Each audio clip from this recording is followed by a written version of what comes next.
Hello, everyone. Welcome to another professionally unprofessional video game podcast. I'm joined with my good friends Reese and Elliot again. Hello, everyone. And it's a good one to come back on. First Nintendo Direct of the year. And boy, what's an announcement they came out with? It was an excellent time to have it. We all sort of knew there was going to be a Direct in February. We were just sort of waiting for when it was going to be. I could pretty much know Nintendo's schedule off by heart at this point. It does seem like they do the early one in February, the one in June, usually at E3, and then another one in September around the Tokyo Game Show. Yeah, well, they definitely needed one before Kirby came out. Yeah, and they needed one. I knew they would be given like one more bit of promotion before Kirby came out.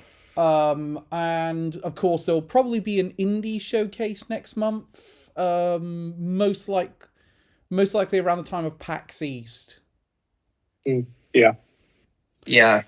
By the way, if Elliot has to disappear on this podcast, it's because he has to attend to his dog's puppies. Oh. They are all starting to play together now, and it has become a bit of a nightmare. Oh dear, it's that stage. So let's get on with this pretty quickly. So the Direct opened up. First trailer is one that I sort of knew about going in, but it was still a bit of a surprise to me. Because I'd heard there was, there's two... Thank you, Nintendo, for sending me a receipt right now. There were two Fire Emblem games that were... It does the same for me, eh? There were two Fire Emblem games that were in development. One that was being made by... A new one that was being made by Koei Tecmo, and one that's been done in-house at Nintendo that's a remake of Genealogy of Holy War. Now... Which is a really old game. Yeah, I needed one. Which one's that one again? Genealogy of Holy War. It's the fourth Fire Emblem game. I can't remember which character. Honestly, the one I want them to remake the most is Dawn of Radiance, but that's fine. Yeah, but that one's coming next year from what I'd heard, and we'd see the Koei Tecmo game this year. So they opened up with that, and it's a game... It's Fire Emblem Warriors Three Hopes, a sort of new storyline that's an alternative universe version of Fire Emblem Three Houses. Yeah, of all the things I think we would have seen, I was not expecting another Fire Emblem Warriors. Yeah. I don't think the first Fire Emblem Warriors did that well, really. Especially considering the fact that I think High Warriors Definitive Edition was, I think either released the same year or was announced around the time that came out. It came out a few months after, but it was announced around a similar time. It was just like, well, you fucked this thing completely. Yeah, it's just odd that. So yeah, I wasn't expecting them to release anything from that. Yeah. So who else was getting PTSD from Smash announcements? I think it was another Fire Emblem character. That being said, I really like Fire Emblem Three Houses. It's one of my favorite entries in the series. So to have a Warriors game focused entirely on that storyline, I think could be really damn interesting. Fire Emblem Three Houses has a very cool story that's about essentially the three factions. How much have you guys played Fire Emblem Three Houses? I know Elliot has, but Reese, have you played it? I played a bit of it. I haven't beaten it yet, but I've enjoyed it so far. I mean, I enjoy pretty much anything Fire Emblem related at this point. What about you, Reese? Have you played Fire Emblem Three Houses? I've not played it personally. I've only seen a Let's Play of it. Just because I don't have the time to sink into another Fire Emblem game. Incidentally, Elliot, since you haven't beaten it, which of the houses did you pick? I think I went to the yellow one. I went red. Which and we all know why Cal chose the red house. Oh, funny. No, I definitely. If I remember actually correctly, the red house is the evil route. Yeah, I know, but Yeah. I didn't know that going into it. Cal was too distracted when given the option. No, I kind of went in because I'd heard it had a bunch of... This was a good one. Thanks for that. I went in because I Thanks for heard... that info, Scorcher. Yeah.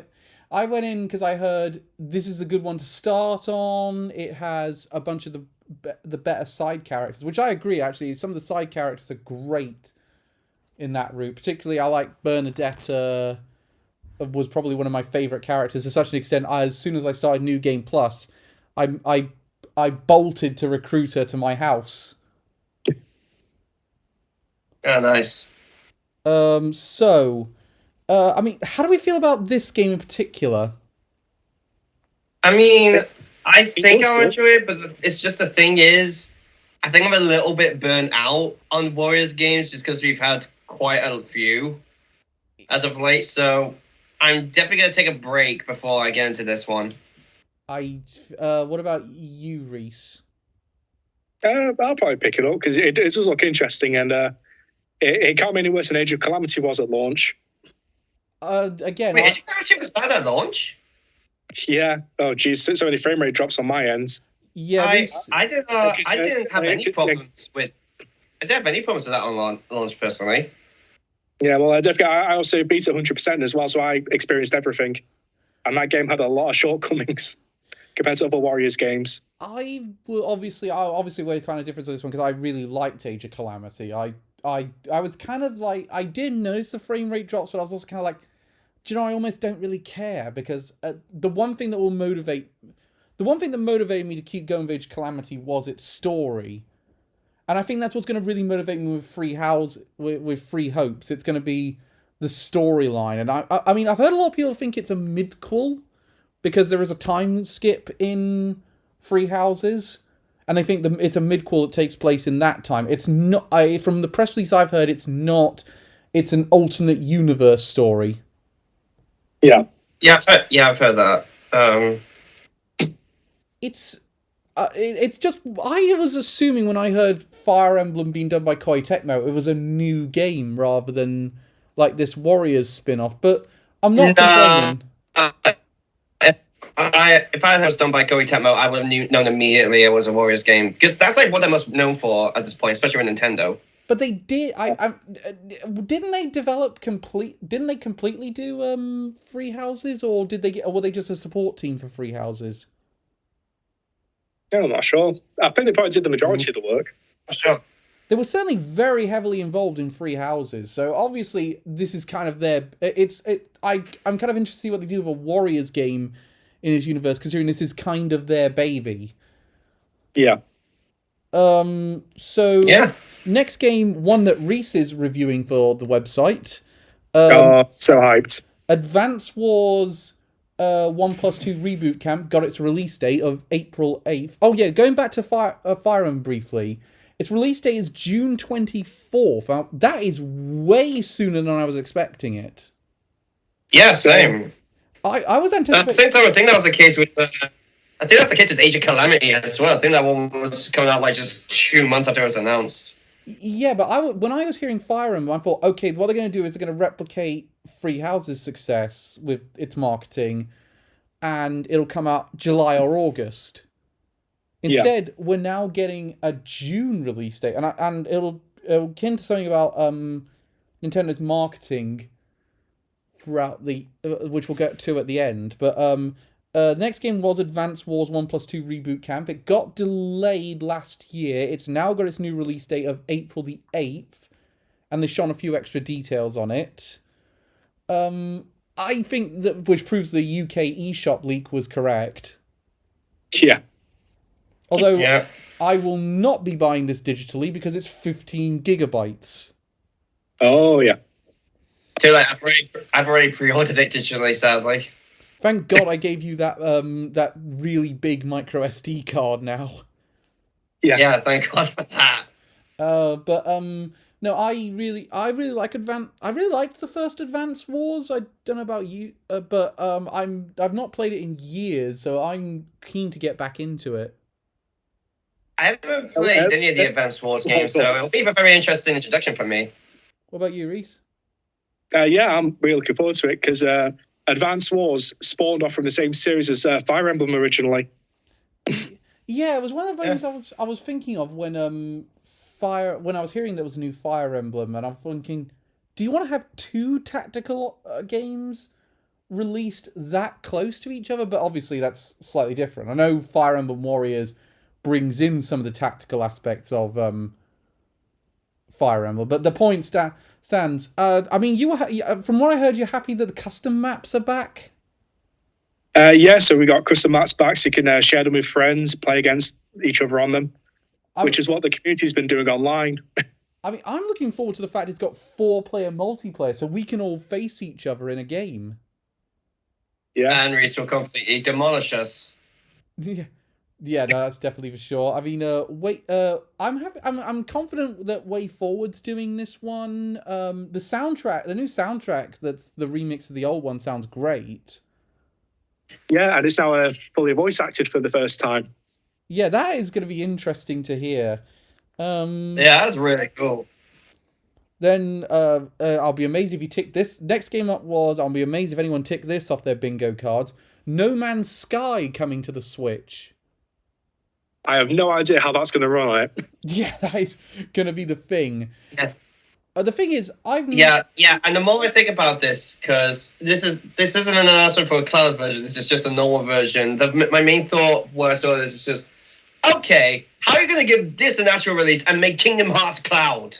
It's a time and budget issue. It's like Square. The reason why Kingdom Hearts is not on the Switch natively is because Square Enix did not give their development team the time and the budget to do that, and that's not an excuse. That's just the answer of why that's so stupid. Because if you think about I still hate it though because no doubt one of the big things a lot of people want to do with that game is play it portably. And now we're not going to be able to because it's fucking cloud version. Well, the only way you're going to be able to do it is if you turn your phone into a Wi-Fi hotspot. Yeah, which is just going to eat your data. Yeah, both the jinx. The thing about it for me is that Kingdom Hearts is, whatever way you look at it, it's Square Enix's third biggest franchise behind Final Fantasy and Dragon Quest. I don't believe you didn't put in that, but I don't believe you didn't say, here's a massive budget, here's a massive bit of time, get these two collections working on Switch, third one, no chance, we'll just put that as a cloud version. Because let's be honest, Kingdom Hearts 3 was never going to work on Switch. No, not a chance. If it did, it would have been very... the quality of it would have been very lessened. Yeah, you would have had to downgrade that game. And the combat in Kingdom Hearts 3 is so good, I would not want that downgrade. Yeah, but especially where you do the whole ride attacks as well with all those particle effects. Yeah, exactly. Switch would just melt. But we're going back to No Man's Sky briefly. It's like, that is the thing. Sean Murray and his team have been given the time and the budget. They've obviously got an interesting working relationship with Nintendo at the minute, considering that they've also the game they've done post No Man's Sky got such a prominent space on the eShop and in one of their indie showcases with the Last Campfire. Oh yeah. So I mean, the thing is, I remember that. The thing is, everyone's been telling me No Man's Sky got pretty good with its updates, and it is coming with 5 years worth of updates at launch on the Switch. I mean. It won best ongoing game in 2020. Yeah, so it has to be. I've had major improvements. So I've been kind of interested to go back and do it, but I'm so concerned about how it's going to run on Switch that I kind of want to say, right, you guys be the guinea pigs. If you say it's working, it's great.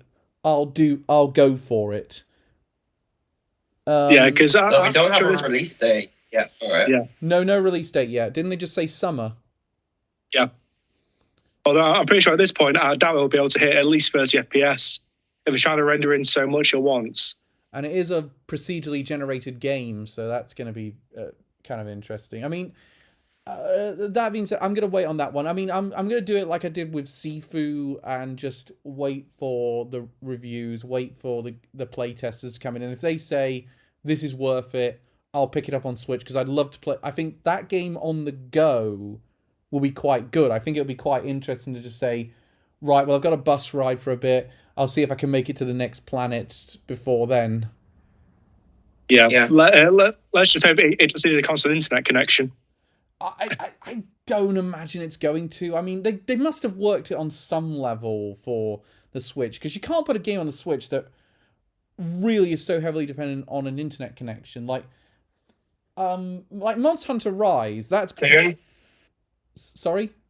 Splatoon? Oh, yeah, Splatoon, that's true. But that does have a single-player options to it, so it's not as if you're totally out of it if you're without an internet connection. And again, Monster Hunter Rise, it's really great as a multiplayer game. I would so recommend only really doing it as multiplayer. But it's got some excellent single-player content as well. So maybe No Man's Sky can do that, maybe not, but we'll have to wait and see. Yeah, especially because you're talking to a guy who always does Monster Hunter solo first before getting into multiplayer. Yeah, that's true.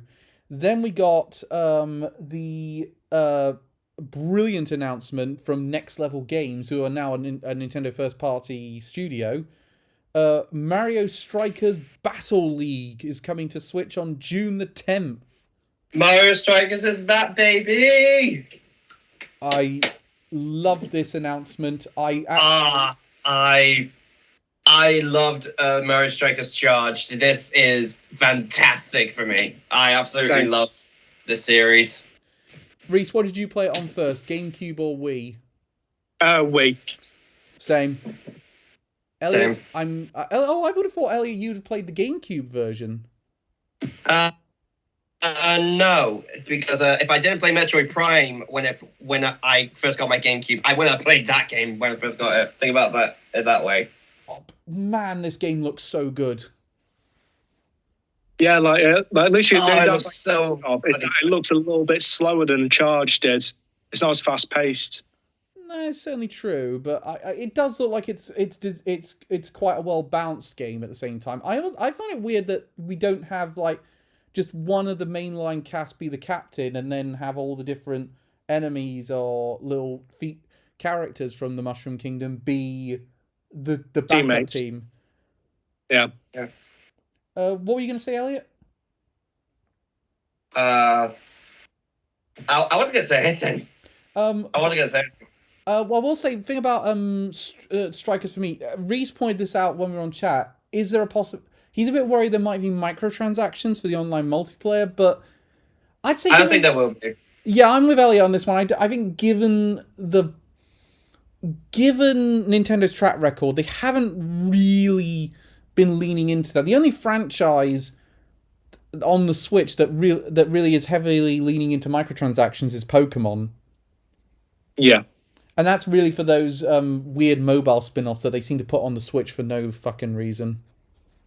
I mean, think about it this way. If Nintendo could have put microtransactions into their games, or were planning to with games like this, they already would have in Mario Golf. They already would have in Mario Tennis Aces. They haven't. I don't think they're going to do it with this. I don't think they're that kind of company. I wouldn't rule it out, though. Nintendo... because the major thing I was looking at was when they were looking at the armors and the ability to upgrade with coins. I was thinking, oh god, that's like a classic option to boost the price for microtransactions. Yeah, I mean, it does look kind of familiar to with Crash Team Racing in that regard. Yeah, that's the main one I was thinking of. But that being said, Crash Team Racing, even though it does have those really awful microtransactions, Nitro Fueled is still one of the best kart racing games you can buy. I won't have anyone tell me otherwise on that one. Oh god, June the 10th though. Amazing that we're getting this game so soon. Oh yeah, definitely. Absolutely, yeah. I'm assuming this is a day one for all three of us. Oh, absolutely, definitely. But we'll definitely have to form our own Anime Amigos club on it, because we can have up to 20 people in it. Oh yes, that'd be brilliant. Yeah, start the Anime Amigos club, and then we compete with that thing. Oh, that's going to be great. I'm buying Ren a copy of this just so he joins it. Yeah, all I'm thinking now is just, please don't be another Mario Golf Super Rush. Just please don't. This is being made by Next Level Games, not Camelot. I think we're fine on this one. Okay, good. This is Luigi Mansion devs doing this. I think we're in good hands. Because I don't know about you guys, but I actually genuinely believe Luigi's Mansion 3 is one of the best games on the Switch. Yeah, it's definitely a really great game. I would say it's one of the best. I say it's a very good one, though. But I mean, this is where we go, like, imagine if Nintendo didn't buy Next Level Games, because this would probably be the last thing we'd be getting off them for Nintendo. Yeah. Also, one last thing to say is supporting up to 8 players locally. Yeah, which is insane. How well's that going to actually run, considering how well Smash runs with like that? Yeah. And Smash has been out for how long now? 3 years and counting. Let's talk next game. Splatoon 3, they showed off the what we can expect from the Salmon Rush in this mode. Do you guys play much of well, obviously Reese hasn't played Splatoon 2 all that much since I got it for him for Christmas. But Elliot, did you play much of Salmon Rush? I did not know that was a mode. I exclusively played the battle one, the battle games. Oh no! Try out Salmon Rush before we do that one. It's the best survival mode ever. The problem is you're locked out of it in certain hours of the day, so you got to say, right, I've got to be playing it this time because Salmon Rush is on then. But it's so good. And this one looks like it's improving on what we got in Splatoon 2. It's adding that kaiju thing that's going to be hilarious. This thing actually looks terrifying. What the fuck, Nintendo? The thing is, though, of all this one, and I like those new enemies that are coming into it. It looks like it's going to be a blast. But the thing I noticed about this is there's still no release date for this thing. Yeah, that sucks. That really sucks, because I was so expecting to get one in this one. Yeah, me too. I said that was almost a lock for me, that it was going to be a release date. That, to me, says a couple of things. One, there's been an internal delay with this game that they haven't announced yet, because you can't announce a delay if you don't announce a release date. This is true. But two, this is coming out later than I expected. I think this is coming out in either July or August now. I guess July, probably. I guess they're optimistic with this. Yeah, but I also think a couple of things. I think a couple of things are going to happen in the coming months. I think we're going to have a Splatoon 3 focused direct, probably around April or May, and they're then going to launch just before E3. They're going to launch a global test fire again. Yeah. We had a global test fire for Splatoon 1. We had a global test fire for Splatoon 2. I don't see why they wouldn't do it for free. Yeah, I completely agree. Yeah. How do you, Elliot? You've played a lot of Splatoon. How do you feel Splatoon 3 is looking at this point with everything we've seen? It looks fantastic. I'm because I consider Splatoon 2 more of an expansion of Splatoon 1 than a sequel. This really looks like it's changing and improving on a lot of it. Yeah, this is a sequel. This is not a just a new entry. So next thing up was Front Mission 1 and 2 remakes. 1 remake does have a release date, 2 doesn't at this point. Someone help me out here. What the hell's Front Mission? It is an Famicom game from Square. What? Which I had no idea was going to be remade. So, Square Enix is remaking an NES game that never came over here. I think the first one did, but I think only in America. The second one I don't think was localized. Oh yeah, Square were not good to us in Europe. Didn't Nintendo do that with the Famicom Detective Club? Yeah, they did, but that's a Nintendo property, not a Square Enix property. Yeah. And this is a really obscure Square property. Yeah, no. Holy cow. I mean, it's a staggering to me that they've done that. I mean, Square seems to really want to go into their vault at the minute. I mean, we're going to get more into that as this direct goes on, but wow, they really are remembering they are known for some of these franchises. I don't know how it's going to play. I mean, I'm going to be interested to see how it turns out when it comes out. Yeah, the very first one came out in 1995 on the Super Famicom, just by Square. So it looks to be like a tile-based RPG, like so like a Final Fantasy Tactics or Advance Wars. So like, yeah. So like two games that are going to already be on the Switch by the time it comes out. Yep. I'll be honest. Just because like I think it focuses, just because. I'll be honest, just because it focused on range combat, I thought it reminded me a bit of XCOM. If that makes sense. Yeah. It does away because it uses the old similar VAT system from Fallout. We can target specific body parts. That looks. I mean, it looks interesting. Right. I've got to try it out at some point, I think. Yeah. But the point is, if I don't really like the first remake, I'm not going to get the second one, I don't think. Yeah. Yeah. Then, bit of a weak point for me in the show, Disney Speedstorm. This didn't do much for me at all. Why is this a game? I mean, how many car races is the Switch getting now? Well, like we have the Chocobo one coming up soon. Yeah, that's in a couple. And now we're getting Disney Speed. Yeah, this confuses me, to be honest. Like, who is this for? Because I mean, especially considering what we now find out later in the Direct, but it's like, look at what all the competition for kart races are on the Switch. You've got Mario Kart. You're gonna have Chocobo GP. We've got Crash Team Racing Nitro Fueled, and it's incredibly awful load times. You got Team Sonic Racing. Which is what I was going to mention. Is actually something that's a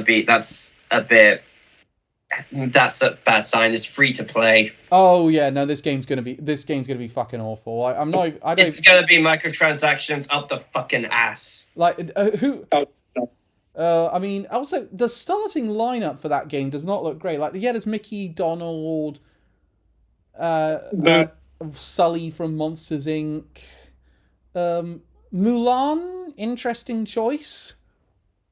Well, it's quite a title to the live action film that came out. Yeah, I would have thought after the live action film and all that business, they want to avoid Mulan. Yeah. Okay, who bets they're going to do how much will you bet that they're going to do a $30 to see this character for Mulan? I'm not going to take you up on that bet, because I think there's going to be I think this is going to be the Mario Kart tour of games on the Switch. This is going to be Disney charging you like $30 for like Aladdin, or they're going to be charging you like $20 for Captain Jack Sparrow. Yeah. But I can guarantee this game is going to be forgotten in a week. That being said, the way they will get me to try it out is if there's a Pirates of the Caribbean track. I imagine there will be. I imagine Captain Jack Sparrow's already put in it. Don't threaten me with a good time, because I love Pirates of the Caribbean, so I'm not. That would just do me a ton. Next game. I was excited for this until Reese pointed out the downside to it. Star Wars: The Force Unleashed coming to Switch. Yeah. Who predicted that? Yeah, I currently made a spy who ported all the old games. I'm currently working on the KOTOR remake. It's those guys doing this one, but it is the Wii version that they're porting, not the 360 and PS3 version. Which is the superior version. If I remember, sorry, Elliot? Didn't the Wii version have like extra levels or something, or was it the other ones? No, the Wii version had the multiplayer that the other version didn't have. That people apparently quite like the multiplayer on Wii, on Force Unleashed Wii. Yeah, the only major problem is that the Wii version cuts back on a lot of the level design and the powers. Yeah, and I was like, I'm not sure I want to trade that for the multiplayer. So for me, this was just kind of like, well, this is already backwards compatible. I'm pretty sure this is already backwards compatible on my Xbox. I'd rather just find my old Xbox 360 version and play it on that if I wanted to play Force Unleashed again. Yeah. I mean, I'll still play it. Because I play both versions as well, and the original PS3 version is a lot better than the Wii version. How did they make any cuts with the story on the Wii version? I mean, as I said, They're mostly cuts. I think quite a few sequences and advanced level geometry because the Wii couldn't render it. I mean, Elliot, you sound like you genuinely are excited to get your hands on it. I mean, yeah, I am. I'll be honest, because I don't know. I liked the first game. I liked it before, and I played that on the Wii. I still had fun with that one, so I'm looking forward to giving this one a go again. Well, that's another factor in this. It is the fact that it's going to have some motion control aspect to it with the Joy-Cons. Yeah, because we all remember how well Skyward Sword went. Yeah. Except I don't think this one's quite as precise as Skyward Sword. Yeah, it certainly had that effect with No More Heroes. Have you noticed that with like those Wii games that they port, you have to really jaunt your arms up a lot more than you would like a Wiimote? Oh yeah. Next, yeah, kind of. Yeah. Next game was Assassin's Creed: The Ezio Collection. Now, I'm surprised they didn't port this before Assassin's Creed 3. And Black Flag and all that business. Yeah, I'm with you. Like, these are the most iconic games in the series. Why would you not port these so quickly? Yeah, these are the most iconic ones, and yet you port one of the worst games in the series onto the Switch. I mean, I really like most of the Ezio games, so I would actually... This along with Black Flag would tempt me to go it, because it would take me back to an era where I'm not too bored of Assassin's Creed. I mean, I don't know if I'll enjoy it as much as I used to, just because I think Assassin's Creed was really good for the time, but I feel like there have been so many other games that have had this kind of a style of combat and gameplay that have just done it a lot better since. What about you, Reese? I'm assuming you're not an Assassin's Creed fan, so this really didn't do much for you. Yeah, my passion for the series has sort of died down ever since Black Flag, with the current modern releases. By the way, I do apologise if... I mean, as I've said numerous times, currently it's only Assassin's Creed by name. Yeah, it is. Yeah. It's really, really getting to that stage, and I'd be interested to see what the next Assassin's Creed that is apparently going to be a live service game is going to look like. I mean, in theory, that could be really cool, because you could have, like, all these different time periods represented in one game, but it's going to have to be a wait and see. I'm not sure I trust Ubisoft going to live service, though. Same. I mean, who's going to want to play Assassin's Creed for one Assassin's Creed game for years? Yeah. Let's be honest. I do apologise if that's being picked up. My neighbour is playing music very, very loudly right now, so I'm trying to make sure there's no breaks so I don't get a copyright strike. I can't hear it, I'll be honest. That's good. Same, I can't. That's good, so it's probably not being picked up on the microphone, so as long as I don't turn it up anymore, we're fine. Next the next game was Reese losing his shit. SD Gundam Battle Alliance is coming to Switch, and it's also coming to all platforms. And my first thought when I heard that, when I saw that announcement, was just, I think I just heard Reese bust a nut out there. Just yeah. How you doing, Reese? I can't talk. I'm too sensitive. Reese, is this based on any particular anime, or is this its own thing? You're the expert on this field. Yeah, so this should also be sort of like an arcadey mission style based game over the whole franchise of Gundam. That's why we see so many different suits from the original Twine-Blooded Orphans. So we're not talking like, it's not going to be like the one that you just reviewed that came out like a month ago for the PlayStation. Very no. So this is going to be, I think it's going to be lighter on story compared to like the older SD games, which go through a specific timeline in depth.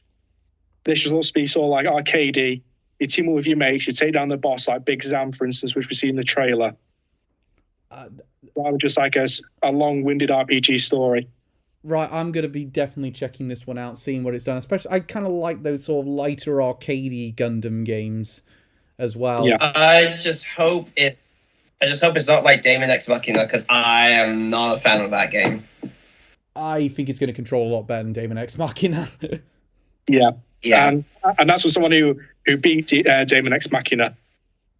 So next game was one for probably for people that were like me that grew up with the PlayStation 1, because Chrono Cross is getting remastered and is coming with the text game that never left Japan as well. Yeah, holy hell. Who'd have thought we'd be getting a Chrono Cross?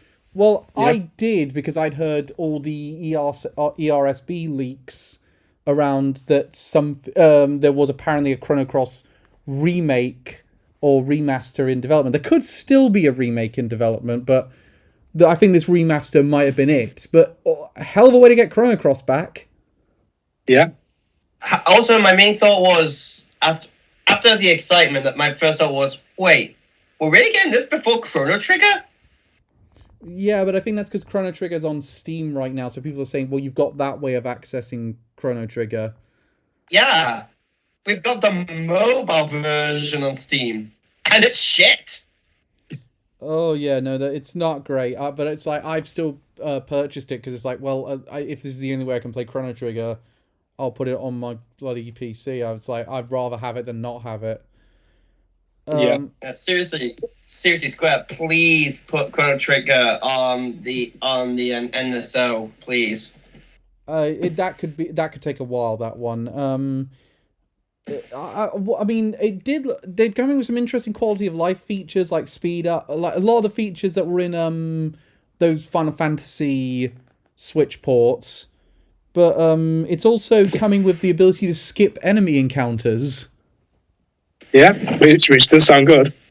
I mean, there are some moments in that game I expect you would want to skip enemy encounters, but the thing is, for me, I never played Chrono Cross when I was on PlayStation 1. So Same, I've not played it. I've only heard about it. So to have a chance, Same, I haven't played it. So to have a chance now for us to experience that, I mean, it's great. It's coming to the other platforms as well. So no matter, I mean, I've already pre-ordered it. Same. So it's coming out the day before Advance Wars. Weirdly, Yeah, so, so I mean, that's a fantastic. I'd say it's a fantastic deal. So who's ready to try and do a blind Chrono Cross speedrun then? No chance. So especially because looking at Advance Wars for both games, looking at about 70 hours. There's then they were a new trailer for Kirby and the Forgotten Land, where they introduced that new transformation powers where you can swallow a car and use it and become like a Kirby car, or the ability to only partly swallow an object. Yeah, that looks bloody amazing. And then Elliot sent us the best thing this morning of that clip from Ed, Edd n Eddy where Ed eats his bed, and then just comes like this swollen outline of the bed and saying Kirby and the Forgotten Land. Yeah, Kirby promoting Vor since 1990 something. Oh god, it's like. But that being said, how good does Kirby and the Forgotten Land look with every single trailer we're seeing? Oh my god, I am falling more and more in love with it as each trailer comes out. I'm so excited for it to be out, seriously. Yeah, especially because we're seeing so many more environments now, rather than just a city. Yeah, it looks so good. This is going to be the thing that will drag Elliot away from Elden Ring if he hasn't already beaten New Game Plus Plus. You mean New Game Plus Plus Plus? Of course. More on that tomorrow. But that, oh my god, March 25th cannot come soon enough to play. I want to play Kirby and the Forgotten Land. It really cannot. It really cannot. I do like the fact it's a collectathon where the Waddle Dees are the collectibles. Yeah, it reminds me of a lot of the old Rayman games. We had to collect those little creatures. Oh yeah, those ones. Yes, that That's gonna be proper good. Or even the Spyro games where you have to collect the baby dragons. Oh, Honestly, I'm gonna be so busy with like my reviews for the next couple months. I'm making my way through Arceus. I've got Elden Ring. I'm doing Kirby. It's just Yeah, no, God. I'm gonna be very. It's a busy month for all of us, Elliot. Next thing was MLB The Show. Just as well. So it points out yeah, baseball. Ultraman reference in Kirby. Which reference? It was the upgraded cutter ability with the chakram helmet. Oh yes. Well, that's a one. Yeah, so the Tokyo fans on Twitter are going crazy because that was Ultraman in Kirby. Oh man, that's amazing. Why couldn't they get? That is really cool. Why couldn't they get Why couldn't they get a Gridman reference in there? That would have been great. Yeah. Kirby, baby, Dan. Dan. MLB The Show. Skip that one. Skip. Holy hell, that frame rate. Yeah, God, do not get the Switch version of that. Why sports games look so bad on Switch? FIFA looks terrible. The WWE games look terrible. The 2K games look terrible. Kingdom Hearts Cloud version, we already gave our thoughts on the Kingdom Hearts Cloud version. It's out now. Now something to cheer us all up. Klonoa getting remastered for the modern consoles. It comes out July 8th. Yeah, I was not expecting this. You gotta love Klonoa. Like, it's one of the really underrated platforming gems. Yeah, definitely. I haven't played any of the games, but ever since I watched Candy Crush's video on it, I've been desperate to. So this would be great. Yeah, I reckon you're gonna have a lot of fun with that on July 8th. So I mean, what's more to be said? It's Klonoa. Yeah. Go and pick it up. Then they announced in the summer we're getting Portal and Portal 2 on the Switch. Yeah. This is cute. I like this. Especially since Valve has bring out the Steam Deck. That is going to be weird that Valve has brought out this portable device and they're now putting in one of their most iconic franchises to the Switch. Yeah. Rather than keeping it exclusive to their handhelds. Yeah, but that being said, the Portal and Portal 2 are so perfect for the Switch because it's got that perfect pick up and play attitude of I can do a couple of puzzles and I can put it down and then I could go back and do another couple of puzzles. Oh yeah. Especially with the multiplayer for Portal 2 as well. Yeah, no, I'm actually... Oh my God, yeah! I'm actually seriously considering getting Portal and Portal 2 for my Switch. Oh, Just one suggestion. Don't play the multiplayer with Ren. You will murder him. I already nearly murdered him with Cuphead. I'm not taking any chances on that. Then, wow, I did not see this one. A couple of games I really did not see coming. First up was Live Alive. Which I had never heard of before. I think I have heard of it before. This was astounded me. This is an RPG that has never left Japan for 30 years by Square Enix. And they're bringing it here. When I first saw the art style, so the whole Octopath Traveler looking thing, after the rumors I heard, for a second I thought this was the Dragon Quest III remake. Yeah, no, I thought initially, they're going to give a release date to Dragon Quest III, and then I thought, no, those are two modern buildings, so that's definitely not Dragon Quest III. But wow, to remake this game that never came over here, with that HD 2D engine, which looks fantastic, is such a good idea. And I love the idea of all these different stories taking place in all these different times. Like, this was where a lot of the ideas for Octopath Traveler came from. But, yeah, especially because when I first saw it, I thought it was going to be Chrono Trigger due to the prehistoric landscape with the skeletons of dinosaurs. So I thought that was going to be the contrast to the Chrono Cross announcement. I think if they were going to do that... Go ahead, Elliot. I kind of wish they did do that. I mean, there's still time. If Square Enix are willing to do that, they're going to be willing to go. They want to make the most of that HD 2D engine. They made that so clear because we've now got Triangle Strategy that's coming out in a couple of weeks as using it. We've now got Dragon Quest III on the horizon, and Live Alive is coming out now on July 22nd. July 22nd. I've pre-ordered it. This is my jam. This is my kind of game. This is gonna eat up so much of my time. Love it. I haven't pre-ordered it yet, but that's just because I'm waiting to see if we get a physical version of it. Same. Yeah, no, I hope it does get a physical version. But the fact it's coming out is amazing. Next game. Now, I had heard from watching Nate the Hate's podcast, that there was a casual game that no one was going to want coming to Nintendo Switch. And I'd sort of, from the hints that he was dropping, come to the conclusion, like everyone else, that it was 1-2 Switch 2.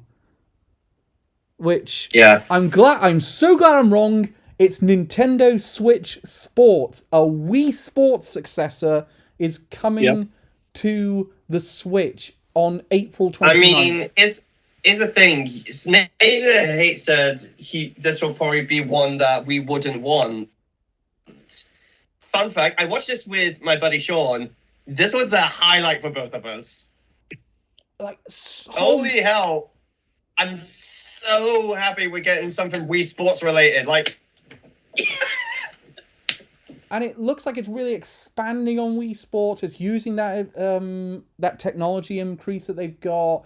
Like the bowling that's got 30 players online where everyone's trying to eliminate each other. That I love the idea of that. Yeah, and also like they've already kind of hinted that they're gonna be adding in getting. I think we're gonna be getting golf down the line.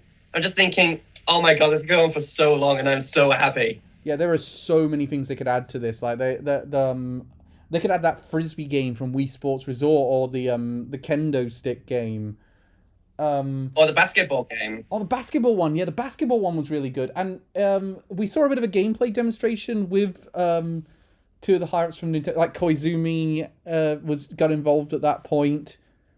I liked the look of the volleyball game they're adding to it. Yeah.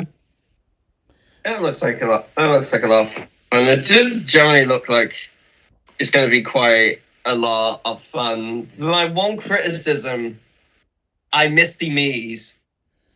Yeah, which one I missed said. the Mii's from the Wii games. Yeah. They do. Like when we were watching these, I legitimately said, these look like the kind of character models you find in Kinect Adventures. Yeah. I think they should have just stuck with the Mii's. I know Nintendo wants to move away from that branding, but let's be honest, the Mii's look better. Yeah. Also, if they want to move away from the branding, why would they release Miitopia? Yeah, that was bizarre. Like, they want to move away from the Mii branding and the Wii stuff. That's why they called this Nintendo Switch Sports as opposed to Wii Sports Free. Which, in reality, it's what it is. But, I mean, I'm glad we're getting a game with online... It's coming with online multiplayer. We're getting there's a global test street go next weekend. I'm going to try 18th to the 20th. 18th to the 20th of February. I'm going to try and take part in it because I'd really like to try. Yes. I'd really like to see what it's going to play like beforehand. Although, obviously, we're not going to be able to test out the football striking one because you're going to need an accessory that comes with a physical version to play that. Yeah. I mean, I was going to say, I've got the image up here. Sure you will be able to... Free sports. We get bowling, and tennis. All right. For the test.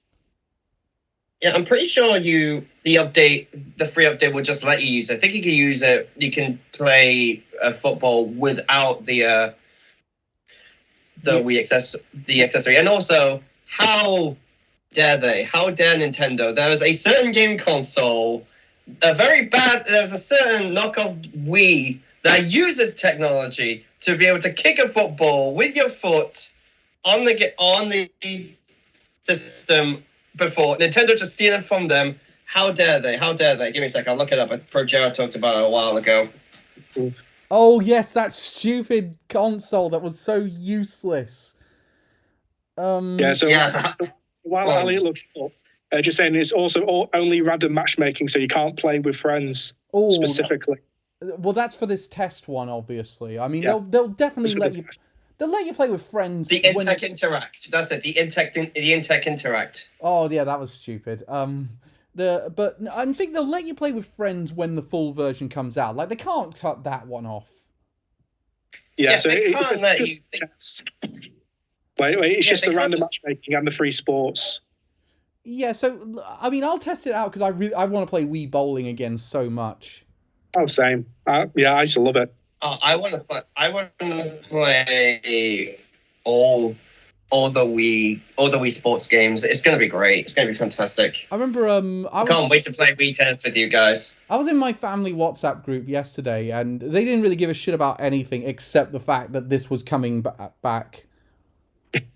And I find it interesting that we get the Wii Sports successor announced just after the Nintendo Switch outsold the Wii. Yeah. That is funny. That is pretty funny, yeah. Yeah, because Nintendo Switch just passed that milestone, 102 million units sold. What? Yeah, so still like I think a good 50 million away from the. I think they're a good 50 million away from the DS though. Yeah, they are well off. Some of them, but I think they'll pass the Game Boy and Game Boy Color. Yeah. Yeah. Next thing they announced was they did a bit of a scissor reel at this point. That Taiko no Tatsu is the name of the game. Yeah, which is the Taiko no Tatsuji Rhythm. Yeah, Taiko no Tatsuji Rhythm Heaven. Yeah. Yeah, no, I'm a big fan of that game. I got the first one on the Switch because it has so many great anime songs on it. Have a new one of those. I'm dead excited to play it. Yeah, the one downside is that it has 76 tracks. They do say they will be offering over 500 songs, but through a paid subscription service. I'll sign up for that. That is something I will sign up for that one if they can have the quality of songs that they had on the first game. That's going to pay for itself. I spend a lot of money on DLC for that game to get things like the Demon Slayer OP. Yeah, I also forget that there is precedence because it's what Rock Band and Guitar Hero did at the end. Yeah, they basically dropped DLC to become a subscription service by the end of their run. Also, there was one thing will convince me to buy the subscription service. So if they have any Persona 5 songs on there, I'll let you know as soon as they have Persona 5 songs on there. Yeah, I would love to play Wake Up, Get Out there on that. I think that would be really cool. I need to ask my friend who actually has the Taiko controller if they're getting this, because I assume they are if they've got that controller, but it might be they might say, well, yeah, I'm happy with this one. I don't need to buy this new one. Then they showed off... Anyway, Monch. Next, continuing the scissor reel, they had Triangle Strategies got a new trailer. And they didn't announce it in the Direct, but it did get the demo with the first 3 chapters on today. And I've downloaded it. I've played through the entire first chapter. I'm working my way through the second one. And of course, all your save data is going to get carried over to the original game when it comes out. This game is my jam. This is so good of a game. Yeah, because I've got the trailer up now. It says playable to the end of chapter 3. So you get 3 full chapters as a demo. Chapter 1 is so short, though. Do you know, the sad thing is, this game comes out, I think, a week after the Elden Ring does, so I don't think I'll be able to play it straight away. This might be a game you want to take your time with, Elliot. You've got to think about your choices, because it's going to have several different endings depending on your actions. So you might... Yeah, I know. But again, I have Elden Ring this like a week before. I'm not going to have time to play this game, which sucks because I'm so excited for it. Yeah, it looks so good. Yeah, no, I've moved your schedule based on Elden Ring at the minute. But it's going to be... I'm definitely... One of the things that I like having the demo is the fact I can get a bit more into it. So I've got more... I don't have to worry about, well, have I got enough of Elden Ring done at this point? Because I inevitably will be stuck at a boss that I can't beat at that point and be telling you, Elliot, what am I supposed to do here? Elliot, I need hacks. I need hacks, man. I need my Souls expert. And that means I'm not going to have to worry about that as much because I will have done that kind of beginning bit of the game and I can just get straight into it when it arrives. Yeah, do we know how many chapters are going to be in the full game yet? They haven't said, no. I imagine it's going to be a good number if they're going up to chapter 3 with just the demo. I imagine it's going to be a decent amount. Yeah, like at least in the 20s. I'm going to say. Next was a new trailer for Cuphead Delicious Last Course. The Delicious Last Course. Yeah. That's coming on June the 30th. Thank you, Elliot. That song's back in my head all over again. You're welcome. But they did show a bit more of what Miss Chalice is going to look like in terms of gameplay, including her facing the bosses from the original game. Yeah. And honestly, her moveset with like the double jump and the roll, she might become my new main in the game because she might make up for some of my weaknesses. Yeah, I feel like she might be a bit broken. I wouldn't be surprised if she sort of like becomes the easy mode. I love the fact that I love the idea that she become the easy mode of the game. Yeah. I mean, good timing as well because we're a week out from the Cuphead show coming on Netflix. We're getting so much Cuphead this year. It's great. Which I mean, every time I see clips of that, I think that looks like it might break the. That might be more of a Castlevania level of quality than it will be some of the weaker Netflix adaptations. Yeah. Yeah, like it legitimately looks really good. I like as well that it seems like I'm pretty sure there's going to be a kids show. It's pretty much guaranteed it is. So next couple of things were next thing was an update to Metroid Dread. It's going to add. Oh no! It's adding 2 modes. Masochists, get your dicks out. It's adding Dread mode, which kills you in one hit, no matter what, and it's adding Rookie mode, which is like an easier mode for people who have never really played a Metroid game. Which I'm really happy they added this. I think it's great to make this game more and more accessible to people. Yeah, and it's had the piss. Yeah, and also because people have been calling it journalist mode. Oh, shut up. No, I mean, you've seen how bad games journalists are at games, right? Yep. Oh, yeah. They definitely need it. Did that remind you of when one of them tried reviewing Cuphead, couldn't get past the tutorial? Yep. But no, I think it's quite cool. And the fact they're adding a boss rush mode in April, I think is a good call. I mean, that's going to be really cool. The thing is, I'll play Rookie mode if I'm like going for a speed run, if I want to beat this game in like 6 hours or something. Which you do need to do to get all the unlockables at the end of the game. So yeah, I think I'm going to. I think Rookie mode is what I'm going to use to get the unlockables if I want to go back and play it again, because I'm not sure I want to play this on a really hard mode. I'm saying this one day I am 100% going to try and beat it on Dread mode.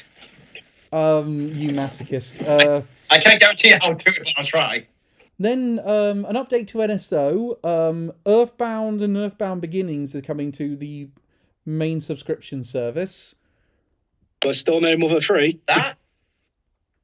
Still, again, Earthbound and Earthbound Beginnings. That's awesome. Yeah. Yeah, it's really That's legitimately bloody awesome. Yeah, it's really good, but at the same time, I'm also kind of like, this should have come on way sooner than this. Like, I know It really should have, yeah. I know it's a bit of a niche franchise, but Earthbound does have a big part in Nintendo fandom now, especially with Smash Brothers. You'd think. Also, I'm gonna say I'm not too surprised we haven't got Mother 3. Mostly because obviously it's a Game Boy Advance game. We don't have Game Boy Advance in it, so And I don't think we are going keyword to. being yet. I'm still crossed on that. I'm going to say I'd have doubts it will happen, but I wouldn't rule it out completely. Yeah. Yeah, and so I said, I'm not certain it will happen, but fingers crossed. I mean, if a Game Boy Advance is coming to NSO, it's going to be on the expansion pass. It is not coming to main NSO. Yeah, definitely. I mean, yeah, that's pretty much guaranteed. I feel like if we do, it'll be normal Game Boy on the regular one and Game Boy Advance on the other one. That, to me, sounds like a sort of announcement they make, which brings me to my point. How come we haven't had Game Boy and Game Boy Color on NSO yet? Well, maybe the plan save it for E3? Could be. I mean, I heard it was meant to happen in the fiscal year, but obviously that now won't happen because we're a month away from the fiscal year being up. But, I mean, yeah, maybe that's an E3 announcement. It's... along with maybe GoldenEye coming to Switch. I mean, I've heard Nintendo are in talks to get GoldenEye on the Switch in some form. Which I mean, maybe we will. I mean, I don't know. Nintendo seems to be like...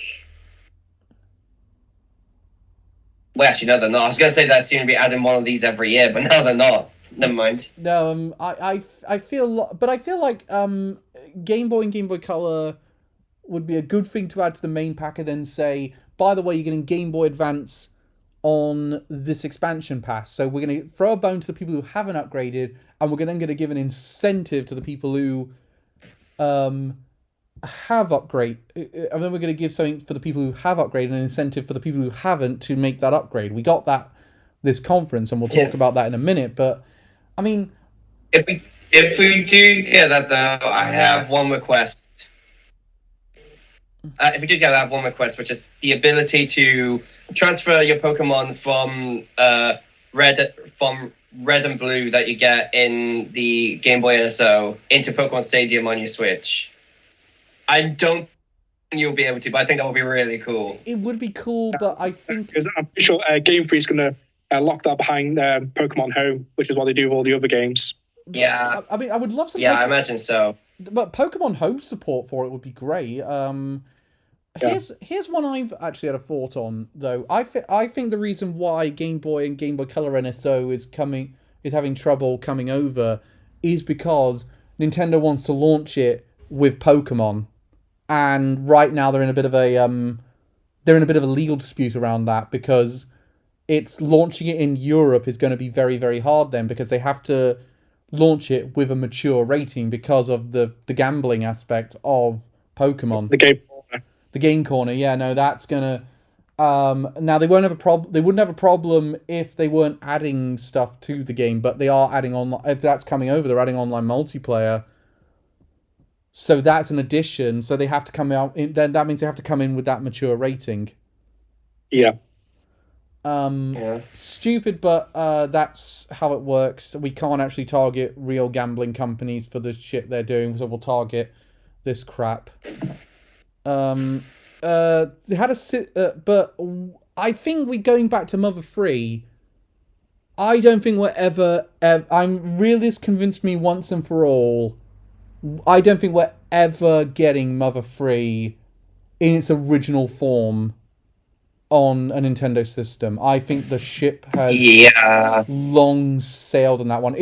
If we ever get it, and let's assume it's called something like Earthbound Next Chapter or something like that, because I presume they're going to want to put the Earthbound logo on it.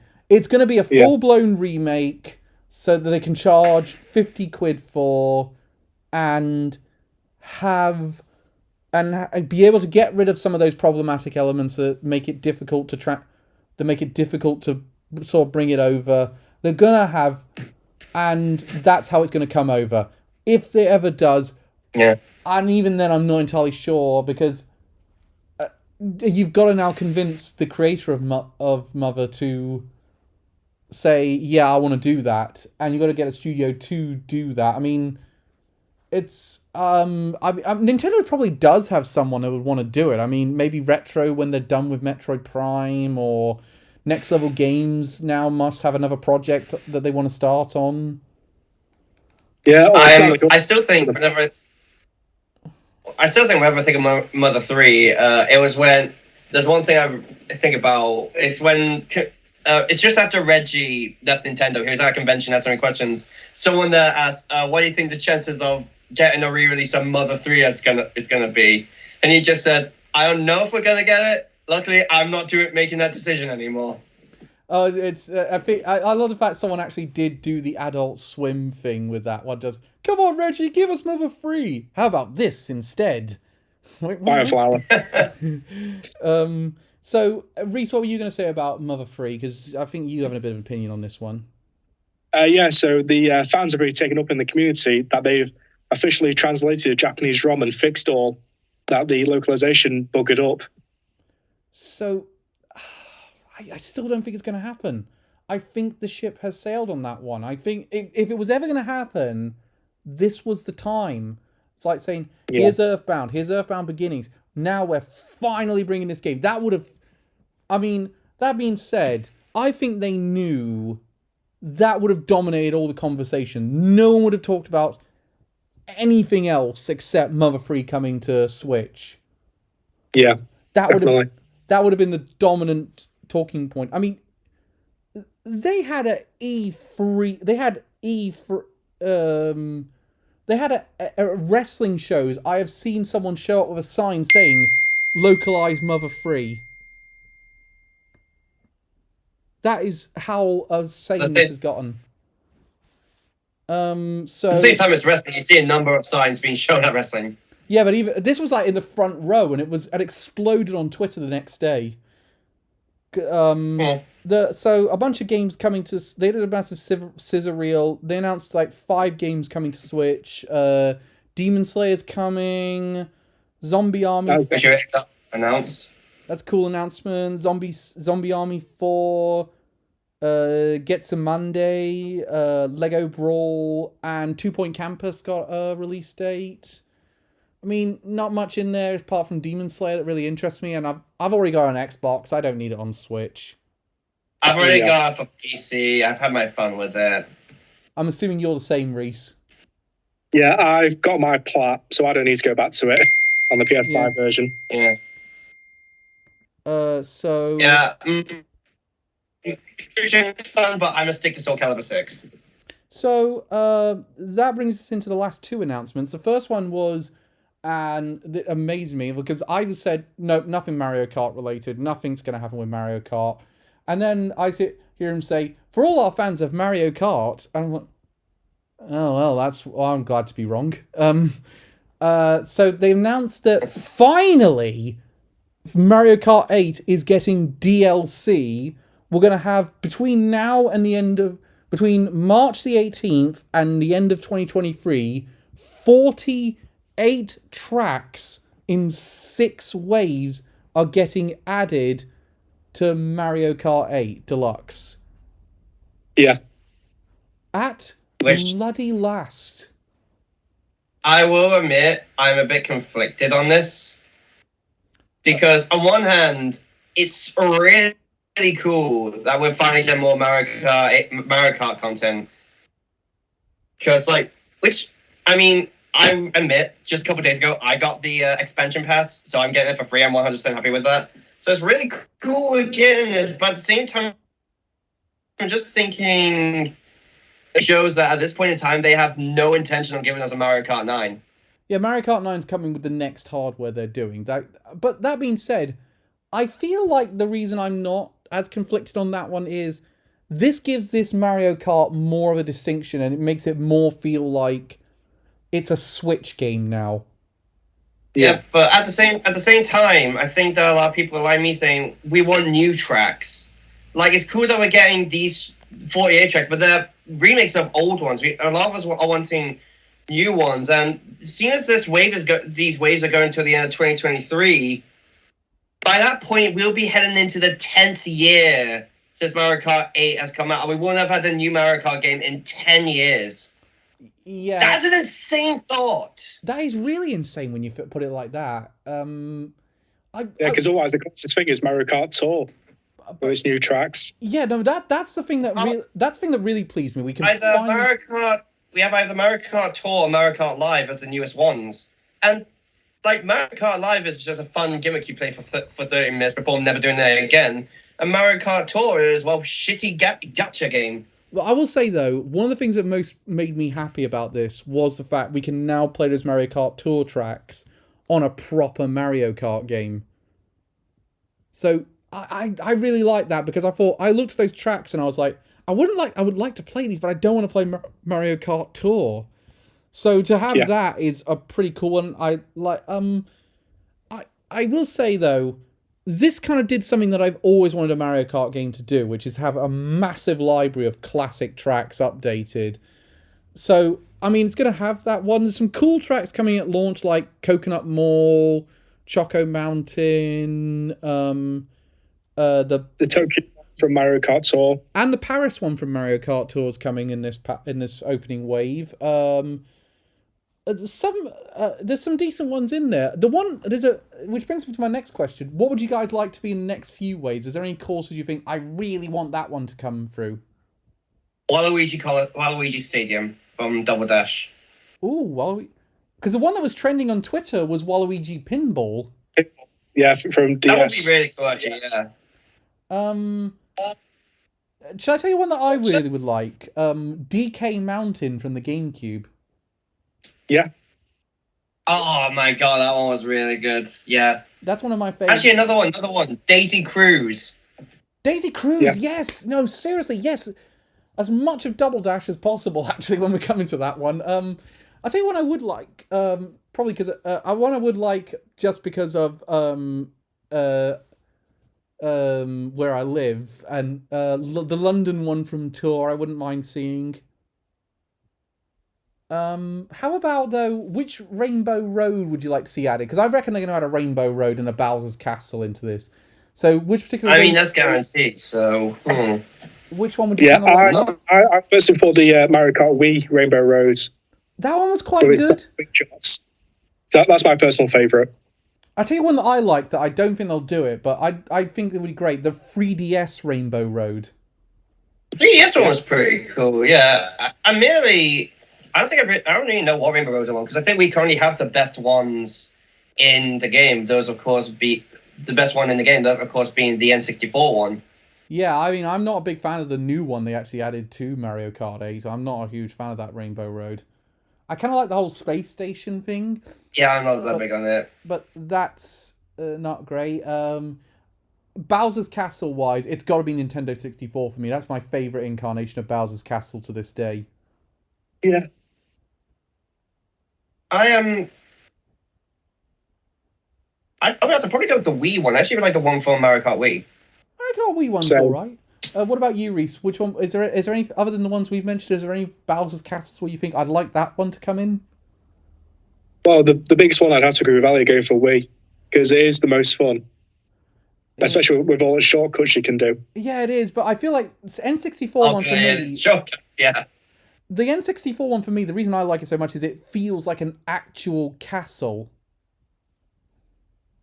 So that's obviously going to be a big deal. Me and Elliot have signed up to the expansion pass, so it comes as part of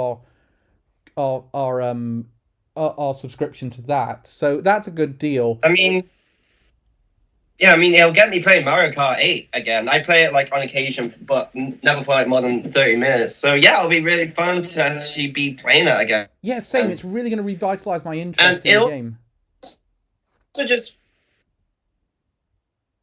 So this mostly feels like Nintendo's releasing this to fill up the Smash Bros. Void now. Yeah. We're no longer getting anything Smash Bros. related. It feels like that's what it is. It's mostly filling up the void that Smash Bros. Left. And obviously, it's not going to have the same impact like a new Smash character would have. But to have a nice little thing of, let's speculate what tracks could be in this wave that's coming up. When are they going to announce the next wave? That's going to be quite cool to do. And it's confirmed a couple of things for me. Nintendo's really pushing forward this expansion pass because they've added more value to that expansion pass now with extra DLC, and they've really announced their intentions for we're going to give you more DLC on this. I guarantee when Splatoon 3 gets DLC, it's going to be on this pass. Yeah, just like the ones for Animal Crossing was. Yeah, I think it will. I think Splatoon 3. I reckon they might put on the Breath of the Wild 2 DLC as part of it. But here's the thing for me. It's also confirmed from a couple of other things. Well, actually, for starts, it's a great incentive to get people on that expansion pass because Mario Kart 8 is still the best-selling game on the Switch. Yeah. You have now half your install base are probably going to want this expansion pass now, so they don't have to pay extras. Like, well, I could pay like £23 and I get this until the end of 23, or I can pay £50 a year. I get that. I get the Animal Crossing DLC. Which I'm kind of into Animal Crossing now, so I could play a bit more of that. I get N64 and I get Sega Mega Drive. That pack is now getting more and more valuable by the day, and I think it's actually by this time next year we might be saying the expansion pass is something everyone should have. I mean, obviously I could be wrong, and they could completely fuck this up, and the emulation quality is not great on the N64 games. It's getting better with a firmware update, but it's not quite there yet. But I imagine we're going to see it run well. Mind you, Banjo-Kazooie is actually fantastic on it. But the other thing it confirms to me is the Switch is going until at least the end of 2023. We're going to be waiting until at least 2024 for a successor. Yeah, because we did get the press release the other day saying the Switch is in the middle of its hardware life cycle now. Yeah, but when they say that, do they mean we're right bang in the middle of it, or are we coming to the tail end of the middle? So that's where I believe if I remember after 4 years of the Switch coming out, they did say they were halfway through the Switch's life cycle at that point. And they've said it again now. So that to me says we're coming to the tail end of the halfway point, but we're still in the halfway point. So I think we're waiting until at least 2024, 2025 to get the Switch successor. So I think this should put to bed the Switch Pro rumors. I don't think if we are getting any more hardware, it is going to be a revision, but I don't see why you'd work on a revision and a successor at the same time. You take all that stuff you were working into the revision and you put it into that successor. You put DLSS, I mean, we did get the DSi, I think, a couple of years before the 3DS was announced. Yeah, true, but I still think the DSi was not a massive a revision to the DS. It wasn't like, wow, this is a new feature I definitely need to get, and there's tons of games that are only going to play very well on DSi. It was just more, well, this is nice, and if you haven't quite got a DS yet, it's a good way to get something into it. Yeah. It's basically their version of a PlayStation 2 Slim with a camera slapped on. I think. I mean, you never know. The Switch Pro could be the successor to the Switch rather than just a hardware revision. Again, like the 3DS was to the DS. I think that's what I'm going with at the minute, and I think we'll see it in late 2024, early 2025. I think that's the point where we see the Switch successor, and I think all the technology they were planning to do for this Switch Pro is going into this successor now. One bit of that makes sense actually, because like you said, 4 years on the 4th anniversary, they said that after 4 years, they said that they were halfway through the Switch's life cycle. By that point, it'll be about 8 years since the Switch came out. So yeah, that does make sense actually. So another bit of hardware I thought they could do, and I don't know why they haven't done this, is do a Switch Lite OLED. So, like, have a Switch Lite with an OLED screen. Considering it's always portable, that to me makes a lot of sense. Yeah. I'm going to buy one, but it would be cool for people that want it. I mean, you'd probably get a bit of improved battery life from it being an OLED screen. So, yeah, no, I think that would be a cool idea. But obviously, we're getting a bit off track with this one. No pun intended.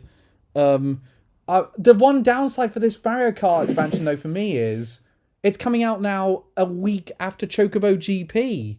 So Chocobo GP is screwed from the start. Yep.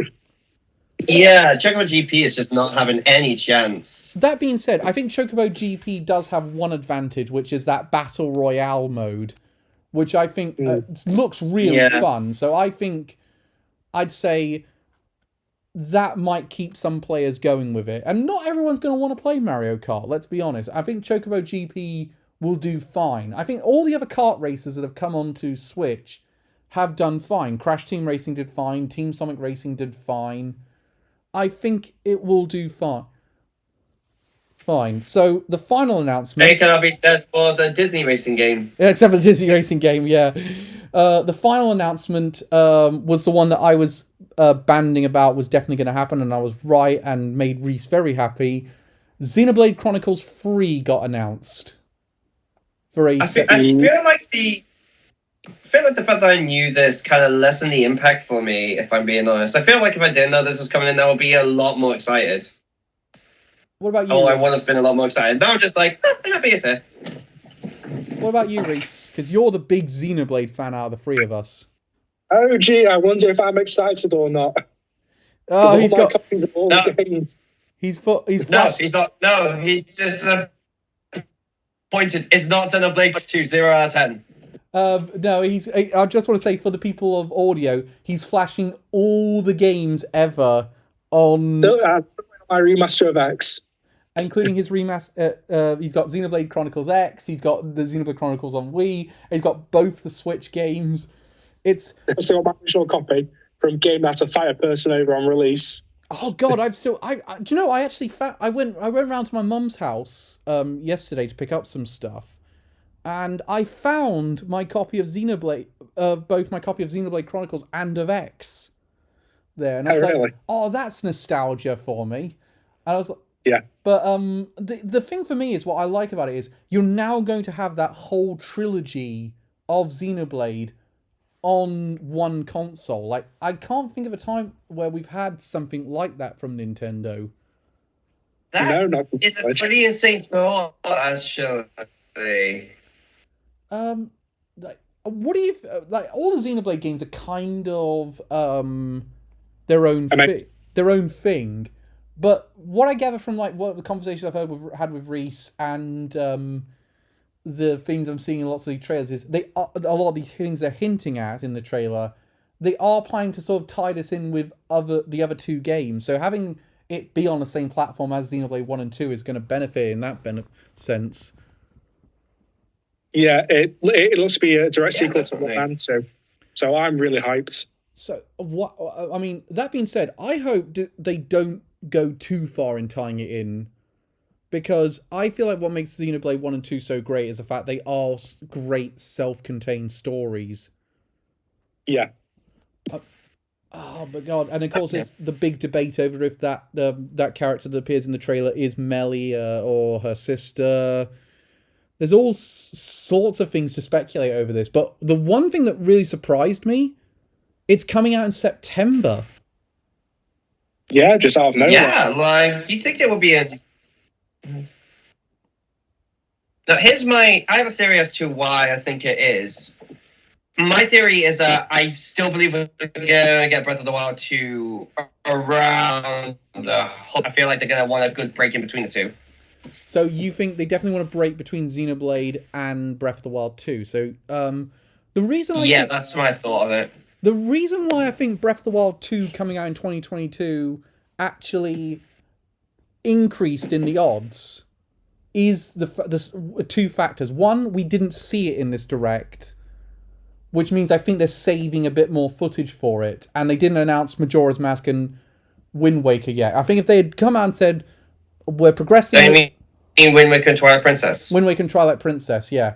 So they didn't come out and say that we have these on standby, but progression's going well. I think if they'd done that, I would say, yep, it's not making 2022, it's coming out in 2023. But the fact this has a September release date and not the December one, which I was anticipating for Xenoblade Chronicles 3, says to me, right, they really want that slot open for something. Now, that doesn't necessarily mean Breath of the Wild 2, but it could be that one. Because I think there's there's a few other possibilities of stuff that could go in that position. But I'm still holding to my theory that the same in Breath of the Wild 2 for E3, we're going to get a full overview trailer, finally get a title drop, and hopefully a release date. it has to show up in E3. Like, they cannot. It has to. It has to. I mean, come on. Let's be honest. I think when it comes to the Switch right now, people are most excited for Breath of the Wild. Let's be honest, though. They can't go a full year with showing nothing after what they showed last time and said, you'll definitely see something in the coming months. At that point, you're just like, right, you're just taking the piss now by making that statement and they're not delivering. I understand the industry is fluid, but by that point, you've got more to show it, and you're at a point where if you don't, you're really kind of testing your fans' patience. I do believe we will see Breath of the Wild 2 at E3.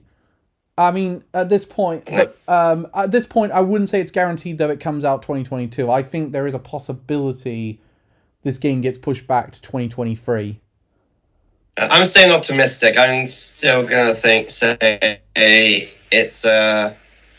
I'm still gonna say it's probably gonna be a holiday 2022 release. I'm gonna put something to you after we talk about Xenoblade 3, which says about the end of the year, which might challenge you on that one. But let's finish up talking about Xenoblade 3 because it looks outstanding. I love the look of the characters. I like the plot that's been outlined in post releases, which I should have probably been a bit more in the direct, but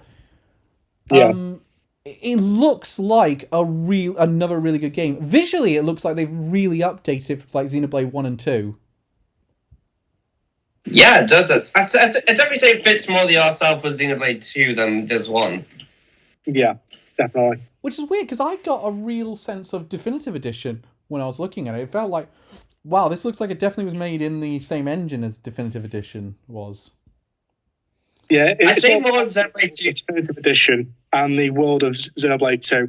Yeah, that I think that's a good... I was going to say it gives you more Xenoblade 2 vibes because the animation in it fits more that game. Meanwhile, Xenoblade 1, even the Definitive Edition, was still a bit more stiff. Xenoblade 2 was a bit more fluid. Yeah, but again, in the animation, so that's kind of why. Yeah, but again, Definitive Edition is working off a Wii game, so that's why it's got to be like that. They kind of like shot themselves. They kind of shot themselves in the foot of, well, we've got to be true to this game, even though it's kind of screwing us in this department.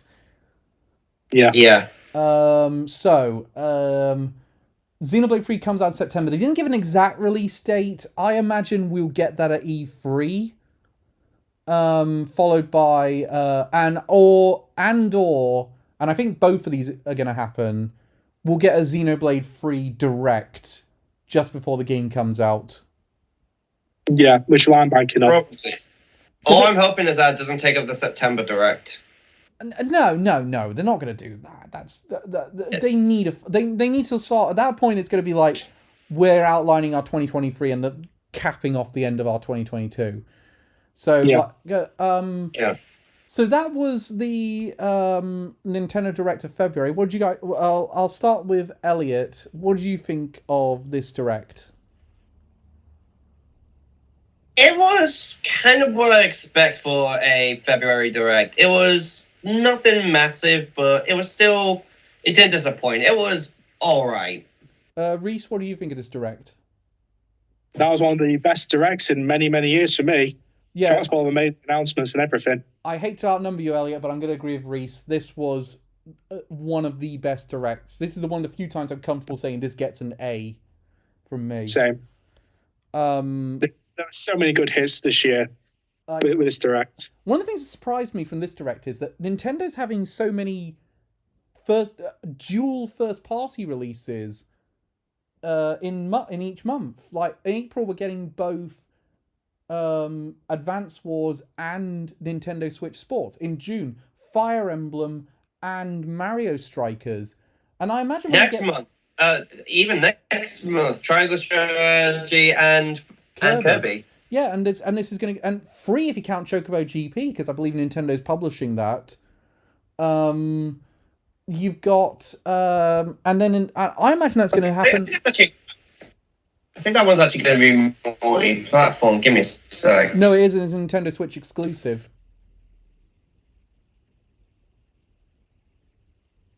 Yeah, it's just some of the other games like SD Gundam's multi-plat, because Bandai have announced it. But technically it is multi-platform because it's also coming to Android. We don't count that. So it's a Nintendo Switch exclusive. And technically you're right though. Technically, and that's what matters. Exactly. Which is kind of right. We'll remember that for tomorrow. The Anime Mastermind, Anime Amigos, just tune in. There's but the other thing is, I think they're going to do this more. I think this is basically, this year is, we're catching up from those COVID delays. Because like Xenoblade 3 was supposed to come out last year, from what I heard, and it obviously didn't make that. So I imagine we're going to get a lot more of this. Like I could see in September both Xenoblade 3 and Metroid Prime HD come out in that month, or something like that. Or maybe Bayonetta 3 shares some time with another first-party game that's coming out in October.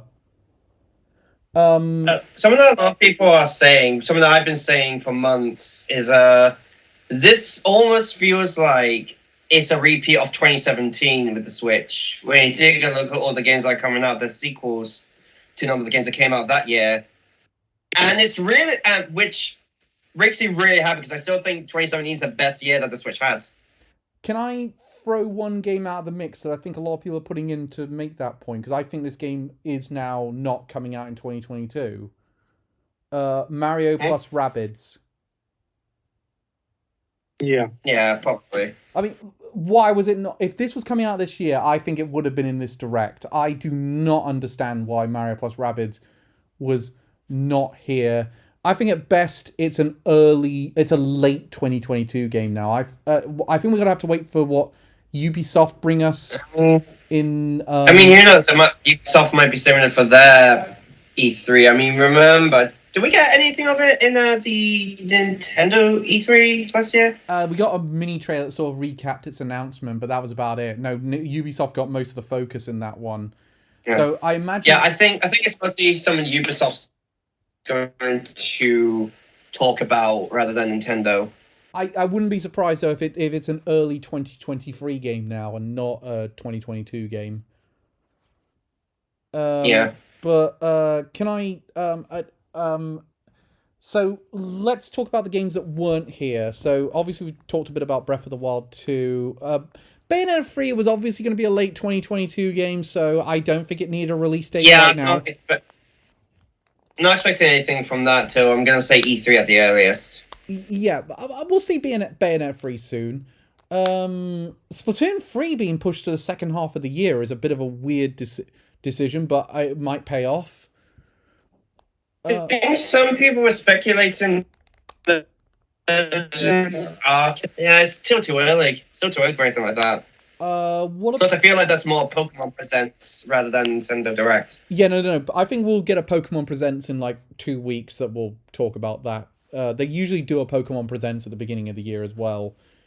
So yeah, I imagine we'll hear something about what Pokemon's got planned for the rest of 2022. I don't see them saying, yeah, we're going to coast on Legends Arceus as is. Even though that game is selling way faster than I think anyone expected.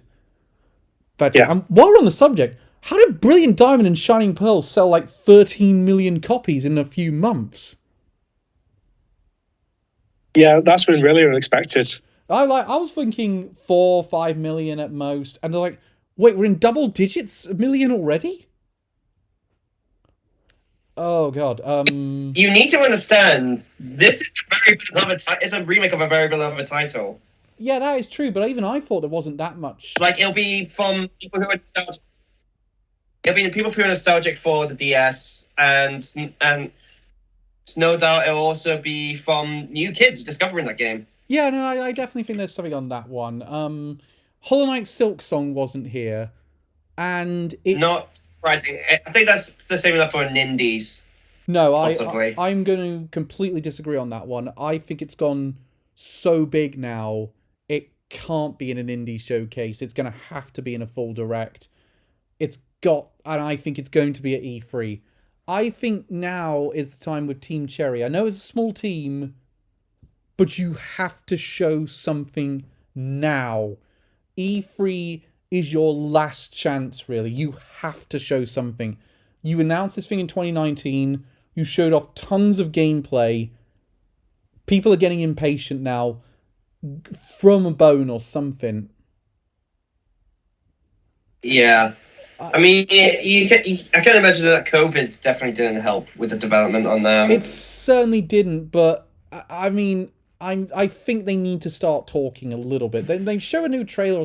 They're going to show it when it's good and ready, but I'm kind of like at a point where I'm at, come on, show me something. There must be something you've done. Like, but at the same time, if they show something and it doesn't have a release date or a release window, that's not going to go down well either. So maybe better off saving it on that basis. Yeah. Metroid Prime 4 was never going to be here. It's not coming out in 2022. It's a... Are you surprised that we didn't get any information on the Metroid Prime 1 remake? No, because I believe that's coming out in the second half of the year. That could be safe for... That can be safe for E3. They don't need to show that now. So, no, it did not surprise me that Metroid Prime 1 HD did not show up in this thing.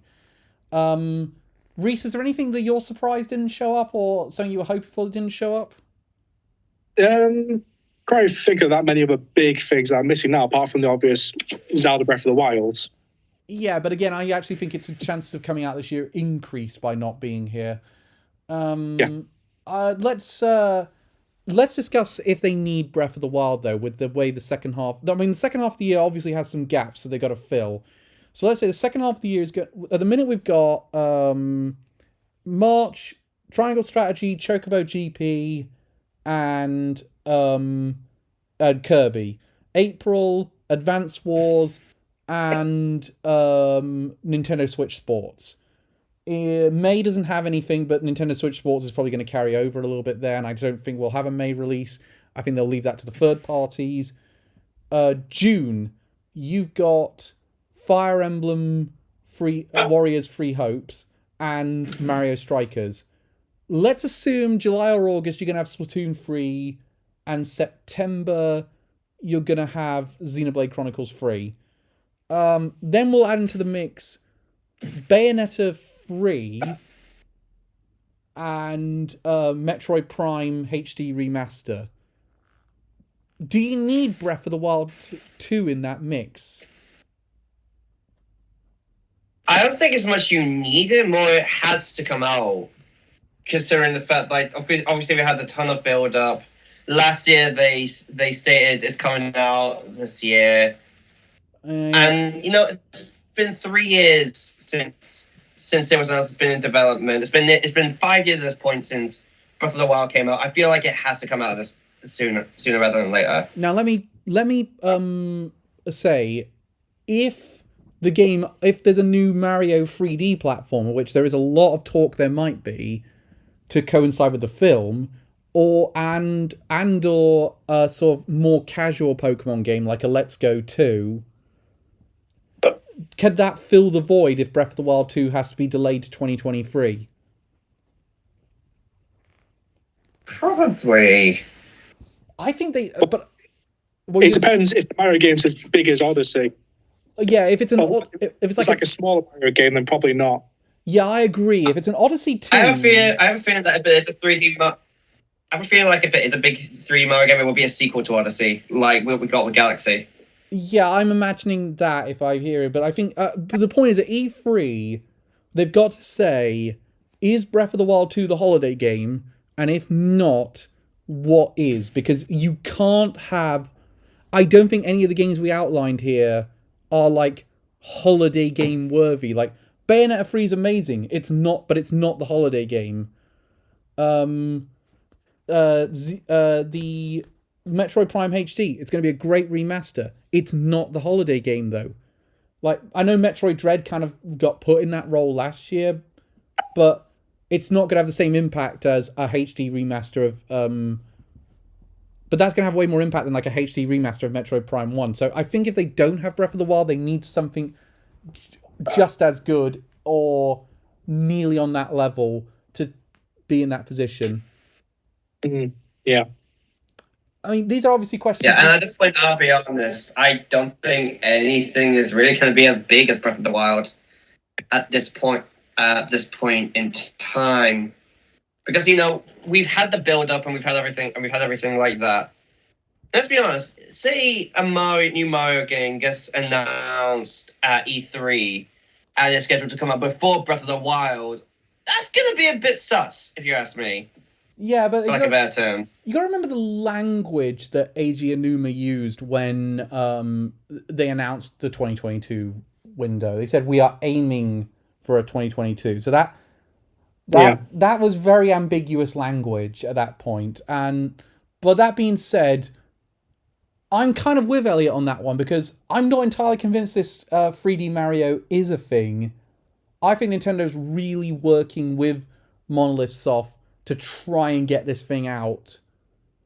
And I'm gonna say this now: if it is announced to come out, it's equal to 3D World. It's not going to be something as big as Odyssey. Yeah, I could believe that, and that would definitely not. That would feel like a bit of a downgrade. But even with all that, what a banner year for the Switch it's going to be! Like all these titles that are coming to the system, it's going to feel amazing. I mean, as I said last night, even if we don't get any massive announcements, I won't mind as much because this year's already looking really good for Nintendo.